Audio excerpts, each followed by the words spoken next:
बिस्मिल्लाहिर्रहमानिर्रहीम। अस्सलाम वालेकुम। नाज़रीन कराम, मैं बिलाल हुसैन आपसे मुखातिब हूँ। आज के व्लॉग में हम ये जानने की कोशिश करेंगे कि हर आए रोज़ हमारी आला अदलिया के जजेस साहिबान के ऊपर इल्ज़ामात क्यों लगते रहते हैं और इनके पीछे क्या मुहर्रिकात हैं और हुकूमत इन तमाम तर मामलात को लेकर क्या सोच रखती है। तो इन तमाम तर सवालात को एड्रेस करने के लिए मैंने ख़ास तौर पर दावत दी है अहमद जवाद साहब को। अहमद जवाद साहब इमरान खान साहब सिटिंग प्राइम मिनिस्टर के बड़े दरीना दोस्तों में उनका शुमार होता है और बड़ी नपी तुली और मुदल्लिल गुफ्तगू करते हैं। सर अहमद जवाद साहब, thank you very much for being with us. Kindly फरमाइएगा कि हर आए रोज़ हमारे जजेस साहिबान इल्ज़ामात की ज़द में क्यों रहते हैं?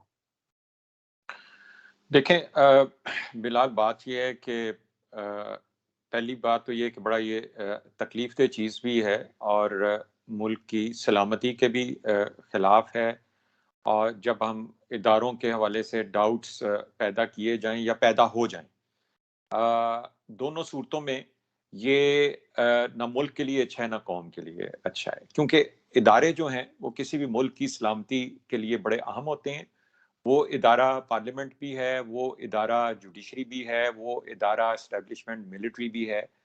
और एक मुल्क और एक कौम जो है वो इन अदारों के ऊपर ये एक मुल्क का एक कौम का जो है सतून होते हैं जिनके ऊपर मुल्क खड़ा होता है। और जब सतून के ऊपर क्वेश्चन मार्क सवालिया निशान आता है या उससे उसके ऊपर उंगलियां उठती हैं, तो जाहिर है कि उस मुल्क की सलामती जो है उसके हवाले से खतरात बढ़ते हैं। और इसका फायदा जाहिर है कि उन लोगों को ही होगा कि जो इस मुल्क की जिन्हें इस मुल्क की सलामती अजीज नहीं है। अब मैं इस ऑडियो या इससे पहले भी ऑडियोस ऑडियोस कोई आज पहली दफा तो नहीं आई। ये तो चीफ जस्टिस मलिक कयूम जो थे नून लीग के दौर में, ये उनकी भी एक ऑडियो आई थी। और उस वक्त से लेके अभी तक कोई भी अगर किसी चीफ जस्टिस के बारे में ऑडियो है या वीडियो है, कोई सवालात हैं, मैं तो ये समझता हूँ कि ये आला अदलिया का अपना फर्ज है कि वो इन तमाम हवालों को, इन तमाम एतराज़ात को, इन तमाम सवालों को इन्वेस्टिगेट करें और कौम को हकीकत से आगाह करें। ये तो एक मेरिट पे बात हो गई। और आपने देखा होगा कि पीटीआई की लीडरशिप की तरफ से भी ऐसा ही मुतालबा किया गया। आज गवर्नर सिंध इमरान इस्माइल ने भी ये बात कही है कि साकिब निसार की ऑडियो की इन्वेस्टिगेशन होनी चाहिए। और मैं तो ये कह रहा हूँ कि सिर्फ साकिब निसार की ऑडियो नहीं, बल्कि इससे पहले भी जो ऑडियो और वीडियोस आई हैं, और इसका सिलसिला शुरू करना चाहिए। मलिक कयूम जो चीफ जस्टिस है लाहौर हाई कोर्ट के, उनकी ऑडियो से शुरू करना चाहिए और इन तमाम के बारे में हकायक जो हैं अवाम के सामने लाए जाएं। अगर ये गलत हैं तो ताकि इन अदारों के बारे में जो शकूक व शुबात हैं वो दूर हो सकें, और अगर इनमें कोई सच्चाई है किसी में, तो फिर जो उसके जिम्मेदार हैं उनको सजावार उनको सजा मिलनी चाहिए। ये तो एक मेरिट की बात है कि अगर हम अपने मुल्क में इंसाफ के हवाले से एक क्लैरिटी लेके आएंगे, अवाम के जहन में अगर किसी ने कोई शक व शकूक पैदा किए हैं, तो ये आला अदलिया का भी फर्ज बनता है कि वो इन शकूक को दूर करे। और इसमें कोई हर्ज नहीं है, इसके ऊपर इन्वेस्टिगेशन हो। लेकिन इसके साथ साथ एक चीज आपने सिर्फ और देखनी है कि एक जुडिशरी के नाम के ऊपर एक सियासी खेल भी खेला जा रहा है। एक ऐसा परसेप्शन क्रिएट करने की कोशिश है जी। कि जिससे कि ये साबित हो सके कि मियां नवाज शरीफ को जो सजा हुई थी वो किसी दबाव की वजह से हुई, ताकि उस सजा को, उस फैसले को जो है वो कैंसिल किया जा सके या उसको खत्म किया जा सके। तो ये एक सियासी खेल भी हो रहा है, और इस सियासी खेल का एक एक्ट जो है वो हमने आसमा जहांगीर का जो सेमिनार हुआ है वहां पे देखा है हमने। वो सिर्फ एक कोई सेमिनार नहीं रहा था, वो एक सियासत के हवाले से एक एजेंडा था, और वहां पे भी बड़े बड़े इल्जामात लगे। तो मैं ये समझता हूं कि किसी भी सियासी खेल का अगर मकसद और एजेंडा अदारों को कमजोर करना है, तो वो तो मुल्क के लिए अच्छा नहीं है।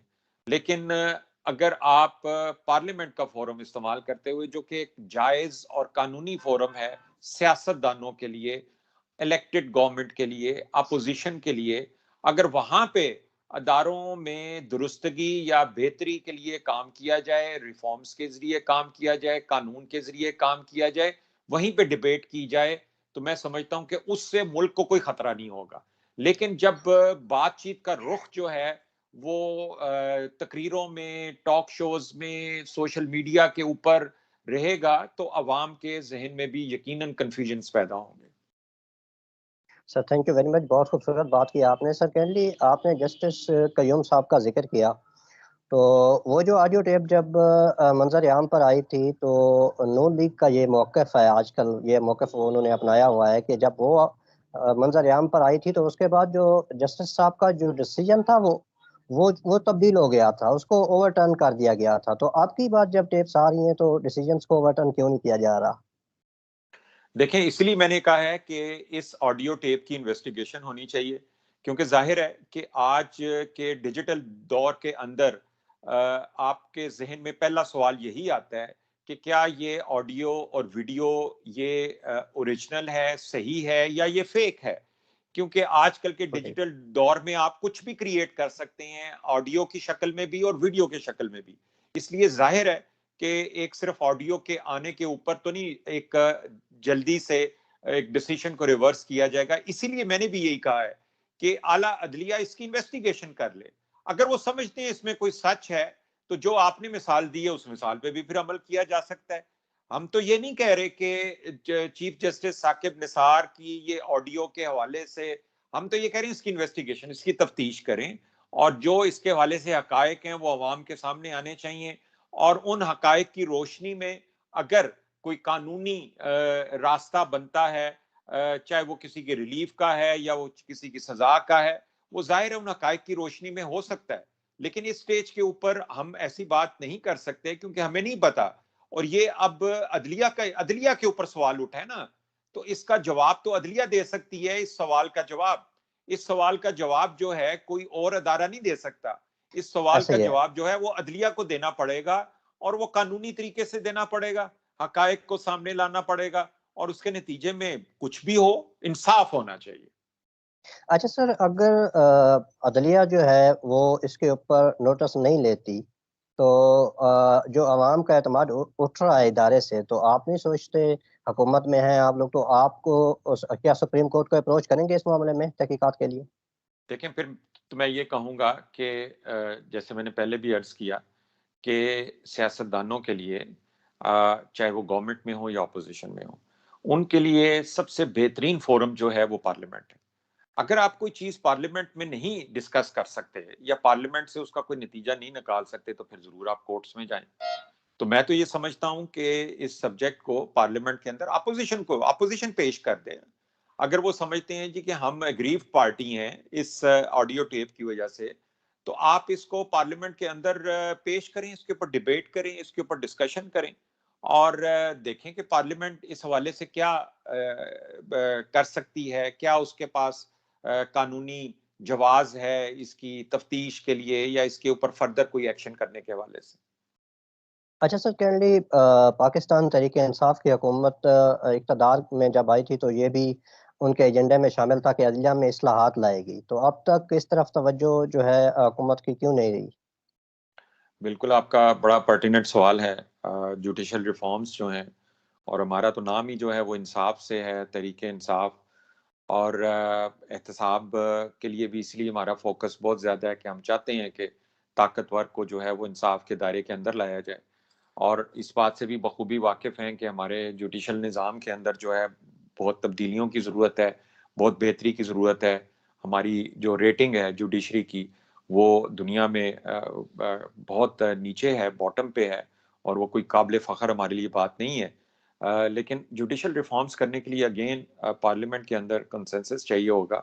अभी हमने इलेक्शन के हवाले से जब रिफॉर्म्स लाने की कोशिश की, तो आपके सामने ही है किस किस्म की मज़ामत का हमें सामना करना पड़ा। जब अपोजिशन आपके साथ तैयार नहीं है कानून साजी के हवाले से, और आपकी अपनी मेजॉरिटी जो है वो एक थिन मेजॉरिटी है, आपको अलायंसेस के ऊपर डिपेंड करना पड़ता है, आपके पास 2/3 मेजॉरिटी नहीं है, तो इसलिए जाहिर है कि रिफॉर्म्स अगर हमने लानी है या तो अपोजिशन हमारे साथ ताउन करे, या फिर ये है कि हम अगले इलेक्शन का इंतज़ार करें कि जिसमें पीटीआई 2/3 मेजॉरिटी की कोशिश करे, और फिर यकीनन आप हर किस्म की रिफॉर्म्स ला सकते हैं, कानून में तब्दीलियां भी ला सकते हैं, यहाँ पे बेहतरी की तरफ सफ़र शुरू किया जा सकता है। अच्छा सर, ये जो टीएलपी का मामला है, इसके ऊपर फवाद चौधरी साहब ने जिस तरह बयान दिया है कि रियासत को जो है इस मामले के ऊपर पीछे हटना पड़ा, और आप इस हवाले से क्या कहना चाहेंगे? इत्तेफाक करते हैं फवाद चौधरी साहब से, या उनकी अपनी ज़ाती राय है ये? देखें, टीएलपी का मामला हो या कोई भी और इशू हो, अगर मुल्क के वसीतर मुफाद में, मुल्क के कौमी मुफाद में हुकूमत को अगर किसी इशू के ऊपर किसी ग्रुप के साथ या किसी पॉलिटिकल पार्टी के साथ कॉम्प्रोमाइज करना पड़ता है, तो मैं इसको बुरा नहीं समझूंगा कि मकसद ये है कि मुल्क के अंदर अफरा तफरी पैदा ना हो, मुल्क के अंदर जो है वो ऐसी सूरत हाल ना पैदा हो कि जिससे मुल्क की तरक्की का पहिया जो है वो रिवर्स में चलना शुरू हो जाए। तो जाहिर है कि अगर टीएलपी के हवाले से हुकूमत ने कॉम्प्रोमाइज़ किया और मुज़ाकरात किए उनके साथ और उनकी कुछ शराइत को माना गया, ताकि जो एक स्टांस उन्होंने लिया हुआ था और वो गलियों पे, सड़कों में, हर जगह पे एक एहतजाजी जो सूरत हाल पैदा हुई हुई थी, वो मुल्क के लिए अच्छी नहीं थी। तो मैं ये समझता हूँ कि जहाँ पे भी आपको इवन आप इधर हम टीएलपी की बात कर रहे हैं, अगर हम टीटीपी की भी बात करें, तो मैं तो समझता हूँ कि उसमें भी कोई कॉम्प्रोमाइज़ करना, और कॉम्प्रोमाइज़ से पहले मैं मुज़ाकरात का लफ्ज़ इस्तेमाल करूँगा। मुज़ाकरात जो है वो यूरोप के ममालिक जो हैं आपस में कई सौ साल तक एक दूसरे का खून बहाते रहे, और उसके बाद यूरोपियन यूनियन बना के तो आज उनके बॉर्डर्स एक दूसरे के लिए खुले हैं। तो तरक्की का रास्ता तो अमन में ही है, और अगर आपकी माजी में किसी आर्म ग्रुप के साथ भी अगर आपकी कोई ऐसी सूरत हाल रही है, तो वहाँ पे भी गुंजाइश है कि आप मुज़ाकरात करें। हमें अच्छा जी। अच्छा सर, आपने टीटीपी की बात की। टीटीपी के साथ मुज़ाकरात जिस तरह इनिशिएट किए हुए थे हुकूमत वक़्त ने, और उसके बाद आपने देखा अभी सुप्रीम कोर्ट में इसके ऊपर हेयरिंग हुई है, तो उसके बाद टीटीपी के साथ मुज़ाकरात के फ्यूचर को किस तरह से देखते हैं? देखिए, एक सेंसिटिव सब्जेक्ट है, ज़ाहिर है कि इसको अभी इन मुज़ाकरात के हवाले से उसका एजेंडा और क्या डिस्कस हो रहा है उसको मैं नहीं समझता कि इस वक़्त उसको मीडिया पे डिस्कस किया जा सकता है। एक बहुत नाज़ुक सूरत हाल है, एक सेंसिटिव इश्यू है, और जो लोग हुकूमत की तरफ से जिनको नॉमिनेट किया गया है, जो राब्ते में हैं, जो इसके ऊपर मुज़ाकरात कर रहे हैं या पैगाम रसानी का काम कर रहे हैं, मेरा ख़्याल है कि इस स्टेज के ऊपर मैं इस पे कोई किसी किस्म की राय नहीं देना चाहूँगा। हमें इसका इंतज़ार करना चाहिए कि इसका क्या आउटकम आता है। अच्छा सर, मुझे ये बताइएगा, टीएलपी के साथ मुख्तलिफ़ किस्म की ये खबरें गर्दिश कर रही हैं कि पाकिस्तान तहरीक-ए-इंसाफ अगले इलेक्शन में इत्तेहाद बनाने जा रही है। तो इस हवाले से तस्दीक या तर्दीद करना चाहें आप सर? देखिए, इस स्टेज पे तो अभी तक कोई फ़ैसला नहीं हुआ, लेकिन पाकिस्तान तहरीक-ए-इंसाफ का इत्तेहाद इलेक्शन से पहले भी मुख्तलिफ़ पार्टियों के साथ हो सकता है और इलेक्शंस के बाद भी हो सकता है। पार्लियामेंट के अंदर भी अलायंस हो सकता है। एक पॉलिटिकल पार्टी अपने दरवाजे तो बंद नहीं करने चाहिए उसको, और हालात के मुताबिक आप को अलायंसेस भी बनाने पड़ते हैं और इत्तेहाद भी करना पड़ता है। अच्छा सर, लास्ट क्वेश्चन, ये जो ईवीएम के हवाले से इस्लाहात हुई हैं पार्लियामेंट में, तो आप इसको नेक्स्ट इलेक्शंस में समझते हैं कि हुकूमत ईवीएम के ऊपर इलेक्शंस करवाने में कामयाब हो जाएगी? देखें, पहला मरला था कानून साज़ी का, वो पार्लियामेंट में कामयाबी से हो गया, और अब अगला मरला है इलेक्शन कमीशन ने इसकी एग्ज़ीक्यूशन, इस पे अमल दरामद के लिए तरीक़ाकार को वज़ा करना है, और उसी तरीक़ाकार का हिस्सा होगा इसका रोड मैप और इसका शेड्यूल। हमने अगर पार्लियामेंट में आज उसको हमने किया है, अगर उसको उस बिल को पास किया है, तो उसका मकसद यही है कि 2023 के इलेक्शन में इलेक्ट्रॉनिक वोटिंग मशीन का इस्तेमाल भी किया जाए, और ओवरसीज़ पाकिस्तानियों के लिए इंटरनेट वोटिंग का भी इस्तेमाल किया जाए। Sir, thank you very much for being with us once again. अब आज के लिए नाज़रीन कराम इतना ही। तो अगले व्लॉग में फिर इंशाल्लाह किसी अहम मौजू के साथ फिर एक अच्छे मेज़बान के साथ हाज़िर होते हैं। तब तक के लिए अल्लाह ने के बाद।